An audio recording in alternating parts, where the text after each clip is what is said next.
sommaire de cette édition présidentielle du 31 octobre prochain en Côte d'Ivoire, le candidat indépendant Kouadio Konan-Bertin a été investi ce week-end.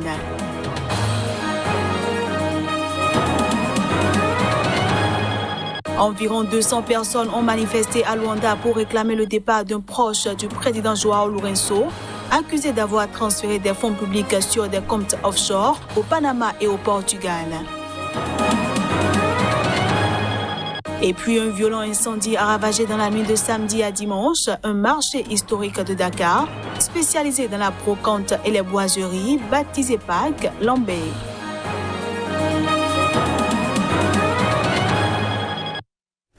Ravi de vous retrouver en ce premier jour de la semaine. À toutes et à tous, bienvenue. Le candidat indépendant à l'élection présidentielle ivoirienne Kouadio Konan-Bertin s'est engagé ce dimanche à servir pour la paix et l'unité nationale. C'était lors de sa cérémonie d'investiture à Abidjan. Devant 2000 personnes réunies au Palais de la Culture d'Abidjan ce dimanche, Konan-Bertin a déclaré avoir pris ses responsabilités en décidant de présenter sa candidature à l'élection présidentielle du 31 octobre prochain. Cet ancien député de 51 ans et un dissident du Parti démocratique de Côte d'Ivoire PDCI, la principale formation d'opposition, qu'il a sanctionné vendredi dernier en l'excluant temporairement. Surnommé Kakabé, il se veut le candidat de jeunes et s'est opposé à la désignation comme candidat du PDCI de l'ex-chef de l'État Henri Konan Bédié, 86 ans. Déjà en 2015, il s'était présenté au scrutin présidentiel contre l'avis de son parti qui avait choisi de ne pas présenter de candidat et avait soutenu Alassane Ouattara, réélu. Kakabé n'avait obtenu que 3,88% des voix. Ancien président de la jeunesse du PDCI, actuellement conseiller municipal de Port-Boué, une des communes d'Abidjan, Kakabé a plaidé pour davantage de justice sociale en Côte d'Ivoire. Pour les jeunes qu'il espère séduire, il a promis un prêt sans intérêt garanti par l'État pour financer les études. Commentant la présidentielle à venir, Kouadio Konan-Bertin a fustigé un pauvre remake de 2010 avec le même casting et le même scénario. Le processus électoral en vue de la prochaine présidentielle se poursuit au Burkina Faso. La Commission électorale nationale indépendante CENI a bouclé ce vendredi l'enregistrement des candidatures. Il y a eu en tout 23 au total. La moisson n'aura pas été maigre pour cette période de dépôt de candidature pour la présidentielle au Burkina Faso. Dans l'intervalle de 5 jours, 23 prétendants au palais de Kosiam se sont annoncés. Selon la déclaration du président de la CENI, on note parmi les candidats 3 femmes et un candidat qui n'a même pas encore atteint 35 ans, l'âge minimum requis par les textes pour prétendre au fauteuil présidentiel. Il appartiendra au Conseil constitutionnel de se prononcer en dernier ressort sur ces candidatures après le travail qu'entamera dès le mardi la commission de validation des candidatures pour sortir une liste provisoire qui lui sera transmise. En attendant, certains candidats plus attendus ont bien répondu présents au rendez-vous du dépôt des dossiers. Le président sortant Roch Marc Christian Kaboré s'est bel et bien annoncé pour tenter de briguer un second mandat. Zéphirin Diabré de l'Union pour le progrès et le changement UPC, principal parti d'opposition, arrivé deuxième avec 29,65% des voix au scrutin présidentiel de 2015, s'est aussi annoncé comme Taïrou Bari, troisième en 2015 avec 3,09%. La CENI a également enregistré la candidature de l'ancien Premier ministre Yacouba Isaac Zida en exil au Canada. Ce sont ses partisans qui sont allés déposer son dossier. Des proches de l'ancien président Blaise Compaoré entendent aussi prendre part à la compétition. Il s'agit de Eddy Komiogo, président du Congrès pour la démocratie et le progrès, CDP, parti fondé par Blaise Compaoré, de Kadri Désiré Ouédraogo, ancien Premier ministre du président déchu, et de Gilbert Noël Ouédraogo, président de l'Alliance pour la démocratie et la fédération, Rassemblement démocratique africain, ADF-RDA, ancien parti allié du régime Compaoré. Environ 200 personnes ont manifesté ce week-end à Luanda pour réclamer le départ d'un proche du président angolais João Lourenço. Cette manifestation a eu lieu après des informations d'une télévision portugaise l'accusant de détournement de fonds publics.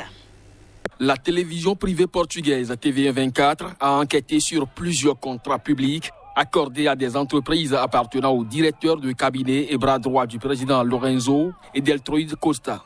L'un de ces contrats porte sur la rénovation des aéroports angolais pour un montant de plusieurs millions de dollars, selon TV1 24, qui affirme que Deltruide Costa a transféré ses fonds publics sur des comptes offshore au Panama et au Portugal, utilisés pour acheter de luxueuses propriétés. Après ces accusations, des Angolais sont descendus dans les rues, rassemblés derrière une grande banderole sur laquelle on pouvait lire « Deltruide dégage ». Les 200 manifestants ont scandé des slogans contre la corruption au plus haut niveau de l'État en marchant vers le palais présidentiel à Luanda. Nous sommes ici une fois de plus pour manifester contre un autre voleur du pays. Nous ne pouvons pas accepter cette injustice. Nous sommes ici, la police nous bloque le passage et nous avons besoin d'atteindre le palais présidentiel pour enfin manifester notre mécontentement.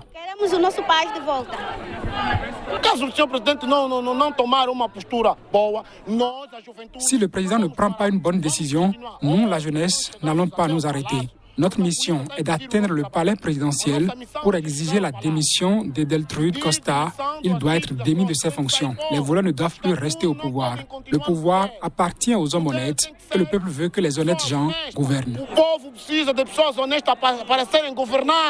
Ni le chef de l'État, ni son bras droit n'ont commenté ces accusations passées presque inaperçues au Portugal, mais qui ont choqué en Angola où, en dépit d'importantes richesses pétrolières et minières, une grande partie de la population vit dans la pauvreté.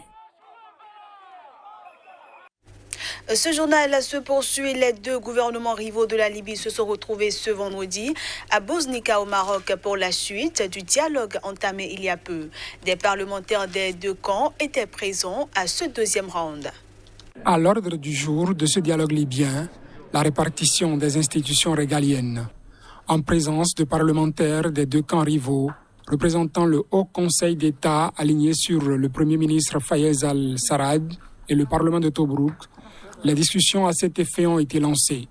Le point qui en a été fait à la presse ne signale aucun incident. La réunion s'est déroulée dans une atmosphère dominée par un esprit de compréhension et de consensus sur les critères à respecter lors de la sélection des occupants des positions souveraines, conformément à l'article 15 de l'accord politique libyen signé à Skirat.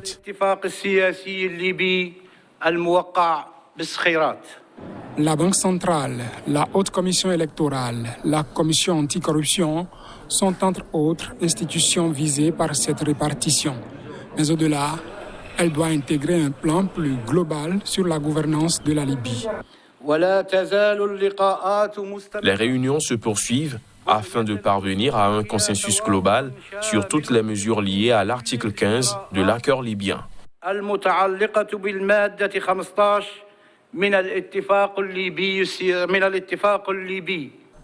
C'est sous l'impulsion du Maroc que les frères rivaux de la Libye ont pris ce rendez-vous.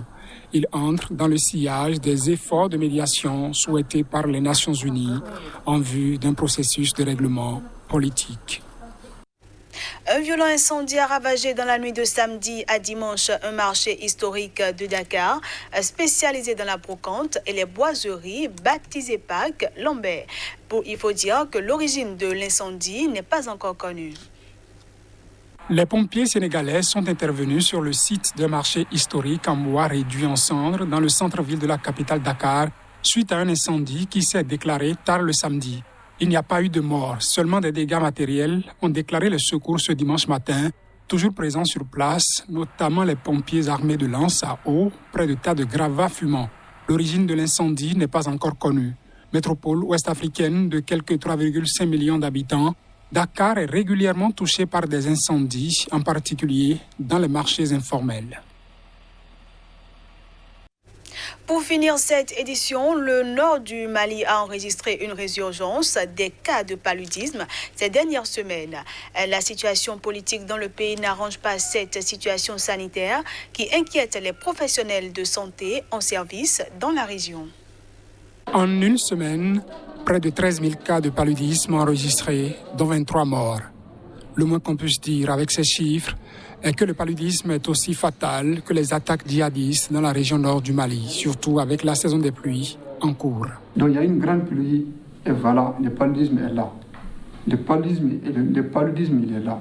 Et il ne fait que des dégâts pratiquement tous les jours. Nous, dans notre commune, dans notre CESCOM ici, auparavant, on pouvait faire 8 mois sans avoir juste un cas de paludisme confirmé. Mais pratiquement en 2 semaines, nous, on a reçu plus de 250 cas de paludisme confirmés. Donc vraiment, c'est incroyable. D'une semaine à une autre, le nombre de malades a augmenté de 88% et les enfants de moins de 5 ans constituent le quart de cet effectif. Les hôpitaux sont déjà débordés. La situation sanitaire aujourd'hui à Kidal est très alarmante, vu l'afflux des patients des cas de paludisme dans toute la région. Vraiment, les structures sanitaires sont vraiment débordées par les patients, avec un très grand afflux des patients dans toute la région. Nous constatons, nous signalons vraiment un nombre de décès aussi important dû à la paludisme grave. En pleine pandémie de coronavirus et avec la situation politique qui, à peine, commence à se décanter à la tête du pays après le putsch du 18 août dernier, cette flambée de cas de paludisme inquiète davantage les structures sanitaires déjà en proie à des difficultés d'approvisionnement, selon certaines sources. Et voilà, mesdames, messieurs, ce sera tout pour cette édition que je vous remercie d'avoir suivi. Excellente semaine à tous en compagnie des programmes de Sika TV.